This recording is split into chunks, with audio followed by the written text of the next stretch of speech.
Good morning, dear students. Welcome to the virtual class. Students, we are going to start new chapter of history today of your annual syllabus. Chapter number 11, New Empires and Kingdoms. In this chapter, we are going to cover the following topics: Gupta rulers, Gupta administration, Harshvardhana, Chalukyas, Pallavas, and village administration in South India. I am going to read it from page number 91 of your book. It says, by the beginning of the 4th century, Gupta dynasty came to power, and the cultural developments taking place during this period was defined as the Gupta period, the golden age of Indian history. Means when of these Gupta rulers were ruling, it has been known as the golden age in the Indian history. All right, and they reign all about 200 years between 240 to 590 CE. And we got to know about this beautiful dynasty and kingdoms through the sources, which includes coins, inscription, monuments, literary sources, and the accounts of the foreign travelers Fahim and Ait Sang. Now we are continuing from Gupta rulers. Students, the Gupta dynasty was founded by Sri Gupta. The picture on the screen you're looking is of Sri Gupta, who ruled between 240 to 280 CE. He was succeeded by his son Ghatotkacha. Succeeded means इनकी dynasty, Gupta rulers की dynasty, इनके जाने के बाद इनके बेटे ने संभाली. The first two rulers of Gupta dynasty ruled over few small Hindu kingdoms and Magadha. Magadha अब बिहार का पार्ट है. Now the Magadha is a part of modern day Bihar. Ghatotkacha was known to have challenged other feudal lords and expanded Gupta empire that was still in nascent stages. Now we are going to read about Chandragupta I. Chandragupta I was a very powerful king. That is why he has been given by the title, he has been known by the title of Maharaj Adhiraja. He was powerful ruler of Gupta dynasty. He married the Lichavi princess Kumara Devi. Students, in those periods, in those times, तब किसी का marriage alliance हो जाता था या वो किसी जगह की प्रिंसेस से शादी कर लेते थे, कहीं की किंग किसी की प्रिंसेस से शादी कर लेते थे, तो वो जो एरिया और जो किंगडम होती थी वो उनके अंडर में आ जाती थी, वो उनको रूल करने लगते थे. So, he married the Lichavi princess Kumara Devi. This marriage alliance gave him control over Magadha. He made Patliputra his capital and further extended the territories. So, his empire stretched from Magad to Prayag, which has been identified as modern day Allahabad. Chandragupta I took the title of Maharaja Dhiraja. The next is Samudragupta. Who was Samudragupta? He was the son of Chandragupta I. The picture on the screen you are looking is of Samudragupta. The Allahabad pillar inscription, जैसा कि मैंने आपको बताया कि उन्होंने अलाहाबाद उनके under में था, वो किंगडम उनकी थी, तो वहाँ पर अलाहाबाद में पिलर्स पे एंग्रेविंग हुई थी उनकी इंस्क्रिप्शंस की, जिससे हमें उनके बारे में इंफॉर्मेशन मिली कि Samudragupta how was the type of king was he, how was his behaviour in the kingdom. Everything we got to know by reading of that inscriptions on the pillar. So, Allahabad pillar inscription, the Prashasti, it is also known by the name of Prashasti, has been engraved one side of the Ashokan pillar. The inscription is a eulogy that runs 30 lines. And the inscription was composed by, उसको किसने लिखा था, किसने compose किया था, किसने बनाया था, प्रिपेयर करा था समुद्रगुप्ता के कोर्ट पोएट हरिसेना ने. So, the Allahabad pillar inscription describes Samudragupta to be a kind-hearted ruler alongside his many conquests. The writing on the Allahabad pillar inscription was a Prashasti. As I've already told you, उसको प्रशस्ति बोलते थे, which in Sanskrit means praise of. Praise means किसी की तारीफ करना बेटा. हम उनको praise करते थे. समुद्रगुप्ता को praise किया था हरिसेना ने, that he was a very kind-hearted king. The court poets were known to the list of achievement of king in ornate language that was later engraved as an inscription on the pillars, stones for everyone to read. सब कोई उसे पढ़ सकता था. It was beautifully engraved on the pillars. Samudragupta also perform the अश्वमेध यज्ञ. वो जब जब भी कॉन्क्वेस्ट करते थे, किसी किंगडम को अपने अंडर में लेते थे, तो उसको सेलिब्रेट करते थे.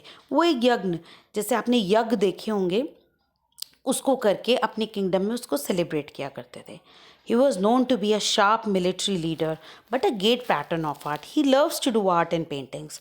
The coins issued by Samudragupta show him playing the veena. जो उनके coins हमें मिले excavation के बाद उस पे उनकी pictures engraved हैं जिसमें वो वीणा बजा रहे हैं, and he has been described as Kavi Raja as well. The picture on the screen now you are looking at is of Chandragupta II, which was also known by the name of Vikramaditya. Samudragupta was succeeded by his son Chandragupta II, who took the title of Vikramaditya. The Gupta dynasty reached its zenith, means at the top, during the Chandragupta rule, because he was a very sharp ruler, and he married Naga princess Kuber Naga. उनकी बेटी ने वटाका ruler Rudrasena से शादी की थी. With the help of the Vakatas, Chandragupta II defeated the Saka rulers and annexed their territories. Chandragupta gained control of the important ports like Sopara, Boroch and Cambay. And during his reign, he established a second capital at Ujjain besides Patliputra. Chandragupta II was also a patron of art and literature. Like Samudragupta, he was also a lover of art and literature. The great poet Kalidas and astronomer Varamira were a part of his court. And the Chinese traveler Fa Hien, जिसका मैंने आपको initial chapter starting में बताया था, visited India during his rule and left a glorious account of Gupta Empire. वो यहाँ पर रहे, इनकी कोर्ट को, किंगडम को, रूल्स एंड रेगुलेशंस को देखा, रीड किया और उसके बाद उसे ब्यूटीफुली अपनी बुक्स में लिखा. The gold coins issued during this Chandragupta II rule was a reflective prosperity of the great Gupta Empire. Now, the Gupta Empire has been declined by the 6th century. Besides Kumaragupta and his son Skandagupta, not many Gupta rulers were powerful and successful as the previous rulers. So there are some of the points which is responsible for the decline of this empire. These are the series of weak rulers. जो rulers आ रहे थे वो बहुत weak थे. They were not that much competent कि वो rule कर पाते. इन और ह्यूनर्स ने बिलीव दैट, ह्यूनर्स जो थे नोमैडिक ट्राइब थे सेंट्रल एशिया के, उन्होंने इन पे अटैक किया था और इनकी पूरी किंगडम को अपने अंडर में ले लिया था. And they conquered much of India and eventually absorbed into dominant Indian culture. उन्होंने इनको कॉन्क्वेस्ट करके, इनको विन करके एक डोमिनेंट इंडियन कल्चर जो है वो सेटअप कर लिया था.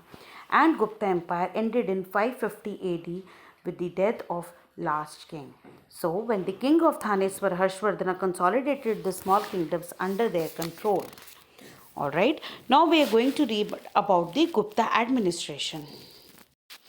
Students, the Gupta ruler was known to be the efficient ruler and therefore were able to consolidate an empire as a large. देखिए इसमें अलग अलग टाइटल्स थे जो गुप्ता एम्पायर में किंग्स के थे, जैसे कि परम भर्तका, परमेश्वरा, महाराजाधिराजा, चक्रवर्तिन एंड सम्राट.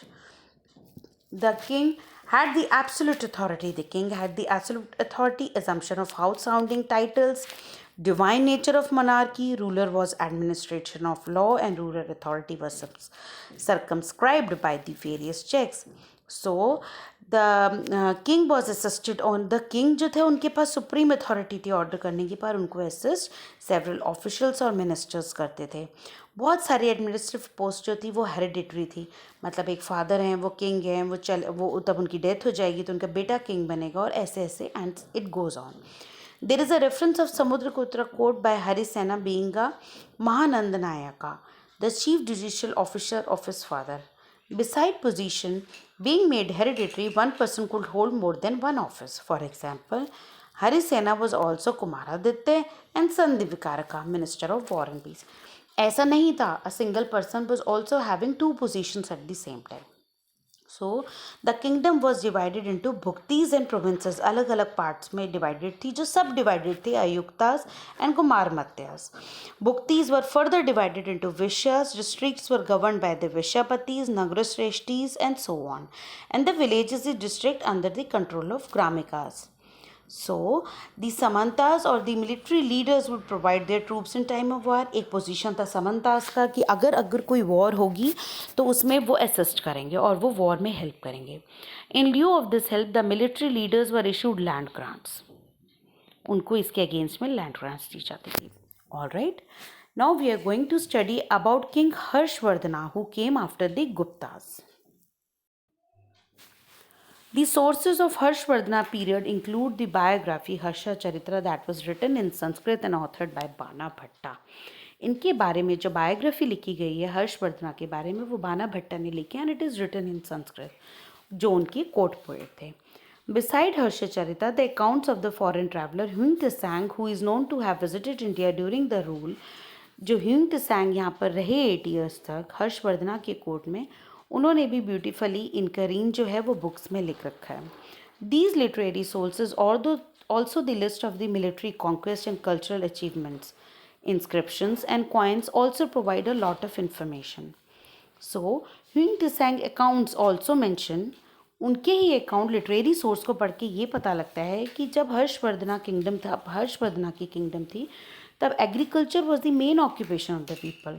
Trade along with various crafts were also practiced and people lived a simple life. They still followed the caste system and different type of houses were made. It was constructed with wood, brick and dung. The city streets were circular, means in the circle position, and there was no parda system and women had the freedom to pursue education. So, continuing from the book, page number 95, second paragraph. During the 7th century, Harshvardhan became a prominent ruler. वो बहुत prominent हो गए और उन्होंने कन्नौज को अपना capital बना लिया.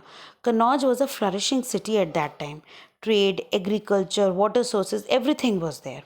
And Huang Tsang mentions that Harshvardhana had a very large army and annexed the territories of Bengal and Bihar.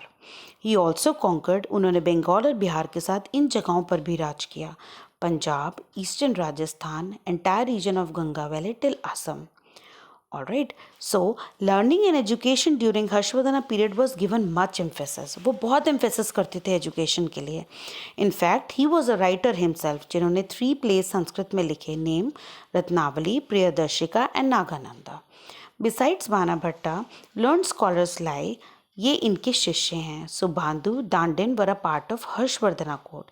He also gave Nalanda University a huge grant of 100 villages. उन्होंने Nalanda university which is very famous, उसको huge grant भी दिया था. Earlier a worship of lord Shiva, worshipper, वो शिवजी भगवान को बहुत ज़्यादा मानते थे. He converted the Buddhism. Harshavardhana patronize Buddhism and build stupas. जैसा कि उन्होंने बुद्धिज़्म को फॉलो करना शुरू किया था तो Buddhism use to worship in the stupas, तो उन्होंने स्तूपास भी बनवाए थे. So a Buddhist convention was also held in Nalanda during his reign, ताकि उनको रिस्पेक्ट दी जाए तो वो हर्षवर्धना के लिए नालंदा यूनिवर्सिटी में कॉन्वोकेशन भी रखा गया था. Okay children, now we are going to continue from Chalukyas in our next video. Till then, you can go through this video. We'll discuss the doubts in the Zoom class. Till then, happy learning.